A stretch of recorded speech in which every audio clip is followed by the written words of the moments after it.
Hey, everybody, welcome back to Pure Perspectives. Gary Pierce with Pure Funding here in Texas. Clark Alexander on the other side in sunny California. How we How's it going, doing? Clark? Good, good. Good. Right on. All right. Today, first things first, let's get the niceties out of the way. If you're watching this, do us a favor, hit that subscribe button, hit the like button, share it with your friends, comment below. Love to hear your feedback on this really interesting topic we're talking about, and that is an option on how you can pay off high interest credit card rates with the equity in your home. So, Clark's built a presentation, for a lack of a better description here, and some numbers that we're going to kind of track through and kind of go over that. So, Clark, I'm going to let you kick it off a little bit here. Yeah. So we've done a couple videos on cash out refi and talk about the benefits of leveraging the equity in your property to do a number of things. I would say probably the most pressing thing is, and we'll see in a chart here coming up in a little bit, is eliminating credit card debt, which sits at a horrible high rate of the average in here is 25%, right? So we're going to look at a scenario that says, hey, we got a mortgage, we're sitting on a low rate in a mortgage, don't want to abandon that rate, but I'm sitting on credit card debt. Like, what do I do? How do I view this from a math standpoint to understand what are the possible savings I can achieve by doing this? So, as Gary mentioned the deck here, we're going to follow. So you're sitting on a low rate, right? You were fortunate enough to refi down to a very low rate, whether during COVID, on the tail end of COVID, what have you. But you're also sitting on a very large amount of credit card debt. And so we're talking about a cash out refinance. And a cash out refinance involves replacing your current mortgage with a larger loan, basically taking cash out of the house on top of the existing mortgage to eliminate the debt, right? The most common use we have for a cash out refinance is just this, right? I've got debt. It's high interest. I'm making the minimum monthly payments. I want it to go away. I'm sitting on a ton of equity in my house. What do I do? So we're going to look at what's called a blended rate. Like, how do we view this math from a blended rate standpoint? And as I mentioned, credit card debt is a continued problem in the U.S. market. You'll see next to student loans, the delinquent, 90+ day delinquent credit cards is right up there. So people are feeling the crunch. People are sitting on equity in their property that could eliminate this crunch when it comes to credit card. But how do you know if it makes sense for your scenario? So we're going to give you an example here. We're just going to a sample example. We would love to have this conversation individually with to talk about your scenario. But we're going to look at an existing mortgage that's been out there. They've been able to refinance. They're down at 4%, right? APR 4.147. But they have outstanding credit card debt of $50,000, which is sitting at, we'll just use the average interest rate on a credit card at 25%. You follow me, Gary? Right. Yep. 100%. Yeah. So, and let me just, as kind of the owner of of Pure Funding, like I see a lot of these different deals. And so people are going to say, oh, nobody has $50,000. Like Yeah, they do. we see a lot. Yeah. And it is, the last 3 years have been extremely hard on folks. Like, this isn't the be all end all, but it's an option, because I always tell people is, if you're in a job position that doesn't look like, a sales role or some kind of high bonus type role, you're going to stay in a 3 to 5% growth rate on your income.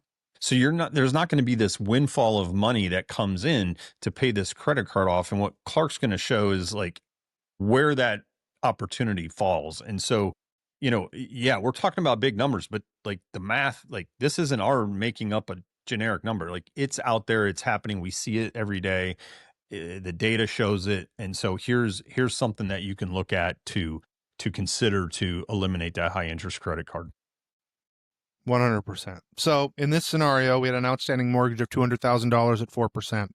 There's $50,000 in credit card debt. So our new loan amount would be $250,000, right? We're going to pay off that $50,000. So our new mortgage becomes $250,000. but that Okay. mortgage becomes 250,000 at today's rate. So now we're looking at, say, we get a rate of 6.75, right? So rates are obviously higher than they were back then.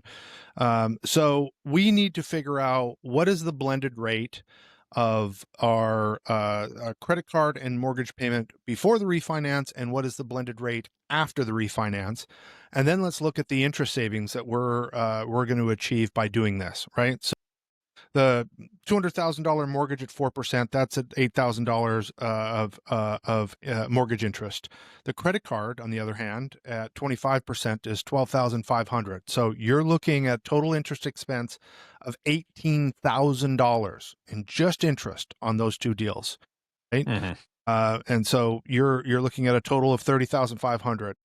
Now we got to look at what is the blended rate before the refinance. So the blended rate before the finances, we take obviously that interest payment and the cost, and we end up with a blended rate of 7.2%, right? That's looking at the high interest rate of the credit card, the low interest rate of the mortgage, balances based on the volume of the total amount of the loan, and it gives us a Yeah. blended rate of 7.2. All right. Okay. So now we're going to step back and we're going to say, all right, if we did a cash out refinance and we accessed an extra $50,000 on our mortgage at the 6.5%, your new mortgage interest expense would be 16,250. Right. So on the previous slide, we talked about the combined mortgage interest payments for the mortgage and the credit card in the neighborhood of 30,000. Now Hmm. we've dropped that down to 16,000.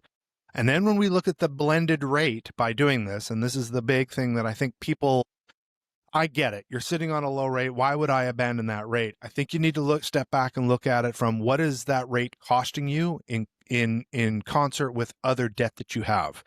Hmm. A low interest rate on your mortgage is only as good as your total cash flow and the amount of outstanding debt you have outside of the mortgage. So now Hmm. we're looking at a blended rate of 6%. So we've gone from 7.2 down to 6%. So we've reduced our overall interest expense from 30,000 to 16,000, and we've reduced our blended rate from 7.2 down to 6.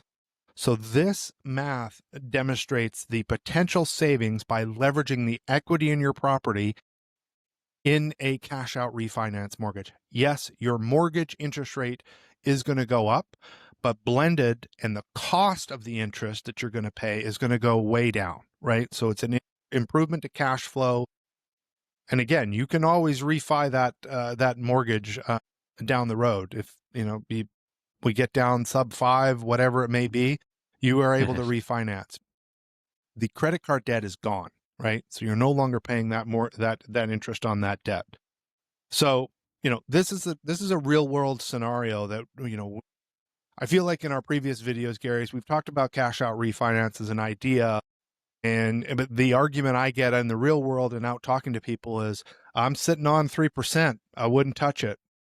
All right. Well, what's that? What other debt is out there, and how do you leverage the cash that you have in your house to eliminate that debt and lower your monthly payments and increase your cash flow? That's about how I can sum it up, Gary. I love it. The biggest thing is the relief. I feel like the sense of relief of the folks that we've worked with in these scenarios, and we've worked with them with you know over 100 grand in debt. Small business owners, especially. Unfortunately, the economy has not been comfortable for a lot of folks, and credit cards are the vehicle to keep it going, keep the business going. So once you kind of get that thing under control and the revenue kind of levels out, these small business owners, we're able to help them. And you can just see when we're talking to them, and they know that hey, look, I don't have 6 credit cards and I'm making a payment on every month. And then you start putting that cash in your pocket every month, and it becomes a conversation about being disciplined going forward, right? Like, the worst possible thing is to do this exercise, to not lose that rate, but trade out that rate and then turn around and run credit cards back up again. Then you've eliminated a lot of equity in your property. You've incurred more high interest. And so it just being disciplined is, what we all have to do it, myself included. So yeah, I appreciate you walking through this. And I think it helps seeing the numbers. And this might not be for everybody, right? You know what I mean? Like, hey, it might need to be, rates might need to come down a little bit more for it to make sense. But that, going back to that slide, Clark, the 90-day delinquents up to 10% of accounts or at least 90 days. Don't let it get to that point. If you're in a house, don't let it get to that point. Like, stop the bleeding. You know where the pain points are. When you start missing payment, then we can't help, right? Then yeah, Because now credit's destroyed. Now yeah, we're not talking 6 3/4. We're talking 7 3/4 or above, or or not not at even an all. option because your Yeah, credit scores, on a 90-day late, recent 90-day late, you're going to be you're gonna get probably dinged. out of the market for conventional financing.